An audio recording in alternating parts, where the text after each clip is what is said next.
Good morning, YouTube. I think it's about 1:30 or 2 a.m. in the morning, Monday morning. I'm here at home, no work tomorrow. Social distancing. So, just thinking about some things that I wrote down. And today, I'm going to talk about colorism again. Colorism, the discrimination against people of a darker complexion. Colorism is really no different today than the idea of racism. They are very similar. Colorism ruins the Black Revolution. Advocating colorist ideas create deeper issues among black people. Racism, that word used to be the scariest word among black people. Colorism is beginning to really take its place.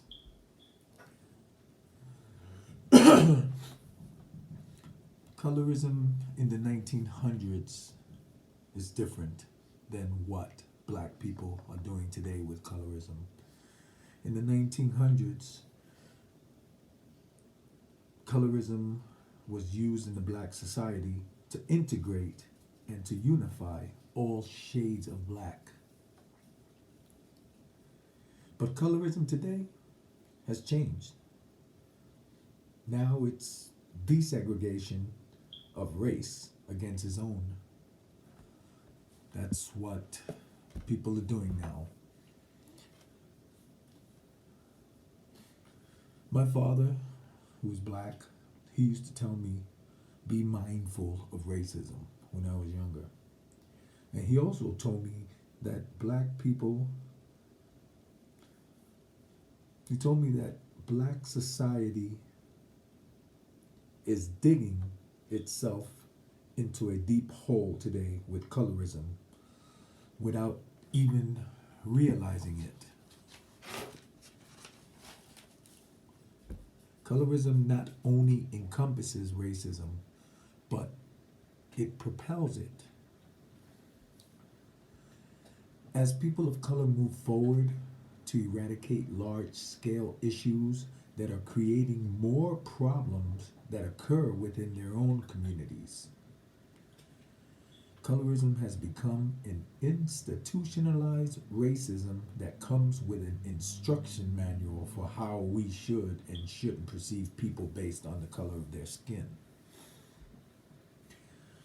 Most black people suffered colorism as children, mostly in their old neighborhoods when they were small or when they were in school, called things like blackie or darkie, mostly by other children, other black children.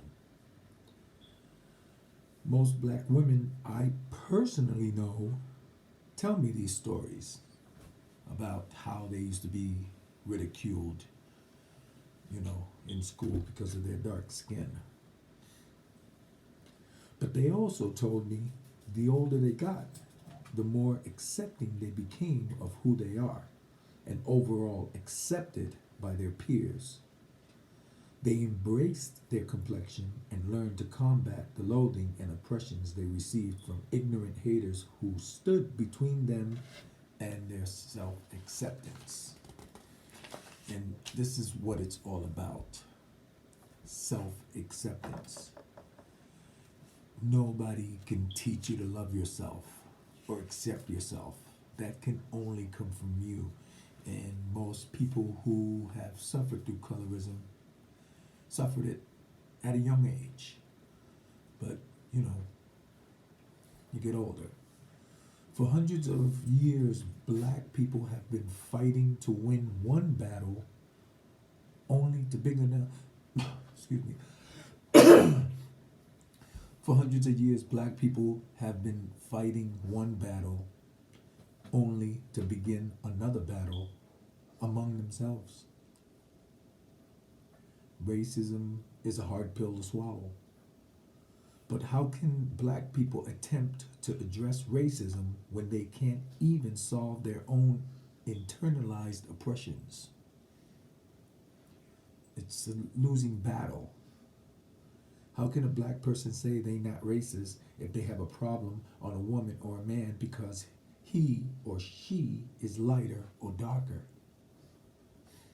How does that work? If we can't be secure in our own communities, how can black people ever be united within their own?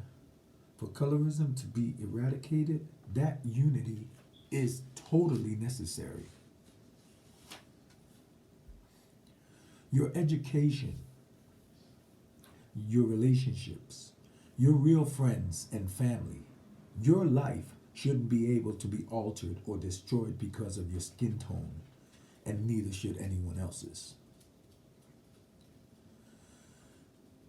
None of us should ever feel like our skin tone was an unfortunate pick.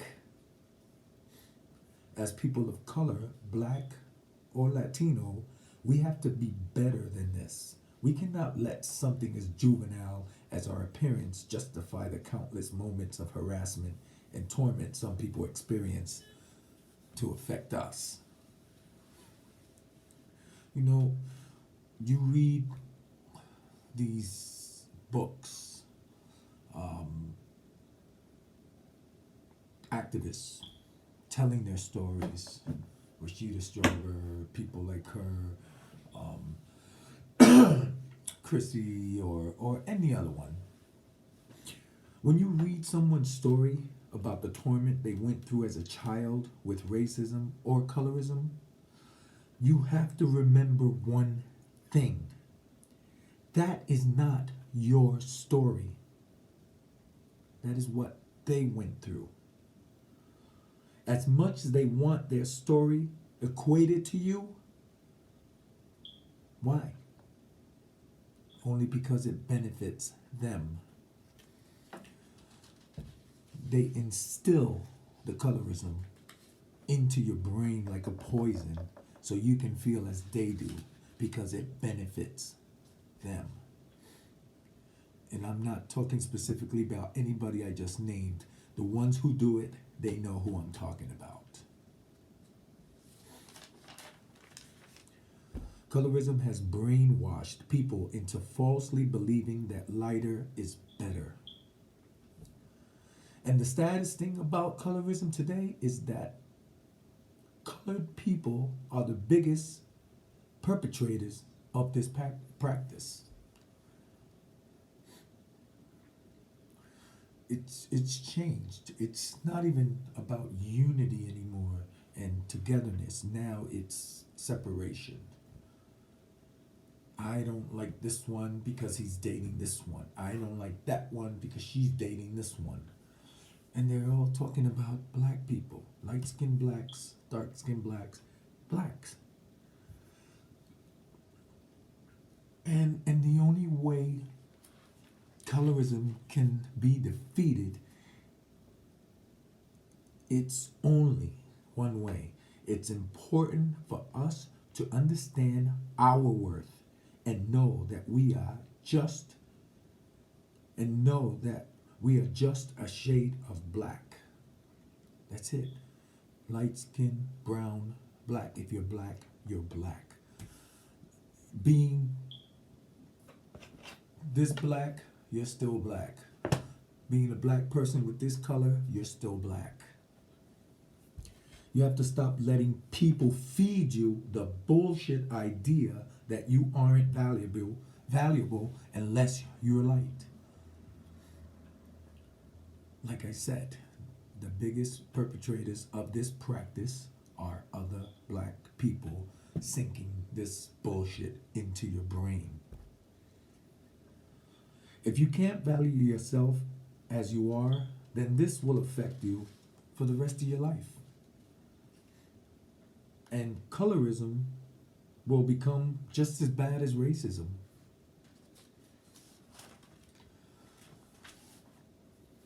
Nobody can make you feel accepted. but yourself. Like I said, a lot of people that I talked to, including my own black family, they went through the colorism. I went through it, not as bad as some black people did, but you know, they grew up, they got over it, and they accept themselves. My wife, she's a dark black woman from Mississippi. In school, they called her all kind of things. They called her cricket. They called her darky. She told me all her stories. She got older, and she just says, you know what? Screw them. I know what I am. I know what my self-worth is, and that's the key. Know your self-worth. Don't let anybody brainwash you by sinking that bullshit into your head. It's Eddie Berrios from the Bronx. Good morning. I'm taking my ass to bed.